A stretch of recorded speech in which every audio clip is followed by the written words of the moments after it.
Salut, on se retrouve pour une nouvelle vidéo qui va vous plaire, j'espère.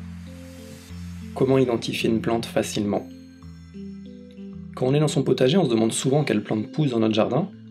Parfois, on aimerait en savoir un peu plus sur cette fameuse plante dont on ne connaît pas le nom. Par exemple, pourquoi mon jardin est-il envahi de cette plante? Elle apporte quoi à mon potager? Pourquoi elle pousse là et pas dans le jardin du voisin? Bref, on se pose plein de questions, mais le problème, c'est que vous ne connaissez pas son nom, donc pas possible de faire de recherche sur cette plante. Les plantes ne poussent pas par hasard, elles vous donnent des indications sur la vie de votre sol et vers quoi il va évoluer. Allez, c'est parti, on va voir ensemble différents outils que j'utilise pour identifier facilement une plante. Alors c'est pas du tout un cours de botanique car j'y connais pas grand chose. Donc je vais uniquement mettre à disposition des outils pour vous aider à donner un nom à une plante de manière plus ou moins simple. Enfin, ce sera simple, vous inquiétez pas. Il n'y a pas de classement, je mets en vrac les outils, après à vous de choisir ce qui vous convient le mieux. Tous les liens seront en description dans tous les cas. PlanteNet, c'est une plateforme de sciences participatives qui vous aide à identifier des plantes à partir de vos photos. Donc de base c'est une application mobile, mais ils ont aussi créé un site internet qui fonctionne exactement de la même façon. Pour le coup, pour identifier une plante, c'est vraiment très simple comme application. Donc j'ai pris une photo d'une feuille d'un arbre dans mon jardin. On va dire que je connais pas le nom de cet arbre. L'application vous propose ensuite 4 choix: feuilles, fleurs, fruits, écorce. Donc c'est à vous de faire le choix, pour mon cas c'est une feuille. On clique uniquement sur feuille et ensuite on clique sur rechercher. Et à partir de là, dans sa base de données, il va faire une recherche et il va nous donner directement le nom. C'est hyper rapide, en 1 seconde vous avez les résultats. Pour tous les tests que j'ai effectués, j'ai eu des résultats corrects. La seule chose que j'ai pas testé, c'est écorce. Plus il y aura de monde qui utilise cette application, plus elle sera performante, donc je vous conseille vivement de l'installer et de faire vos tests. Et surtout, l'application est gratuite. On passe au deuxième outil et cette fois on va utiliser Google.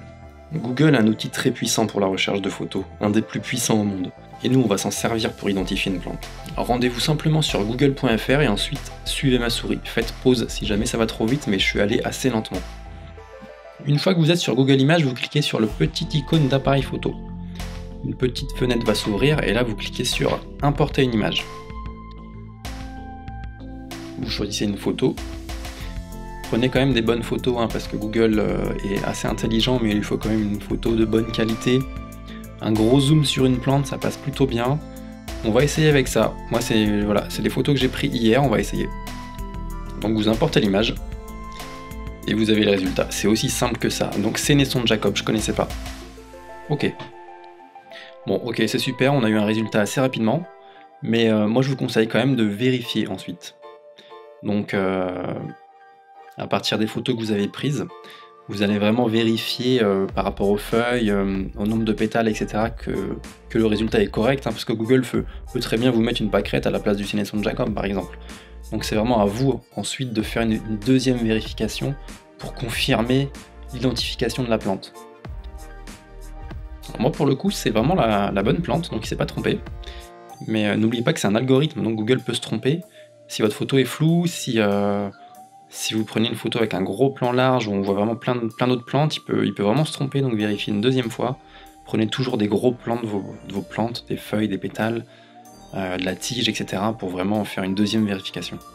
Donc voilà en gros mes deux outils que j'utilise. À 95% je trouve des résultats.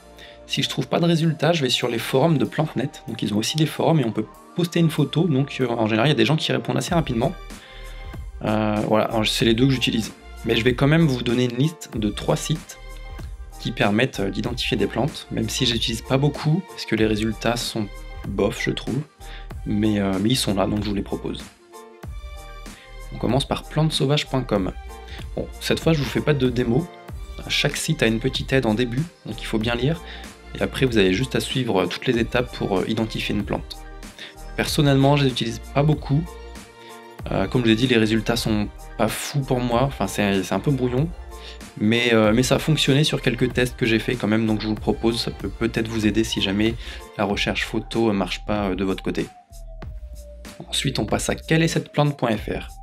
Bon, je suis d'accord, le site est pas très beau, mais il est bien foutu, il explique bien les choses, donc je vous le mets.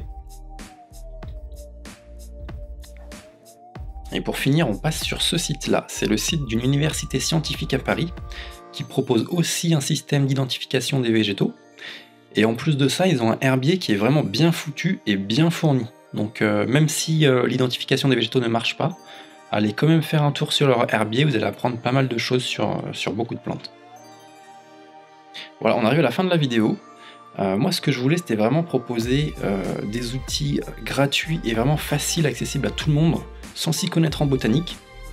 Voilà, en 2-3 clics, maintenant, on peut avoir un nom de plante assez facilement avec tous les systèmes de recherche d'images, etc. Donc on en profite.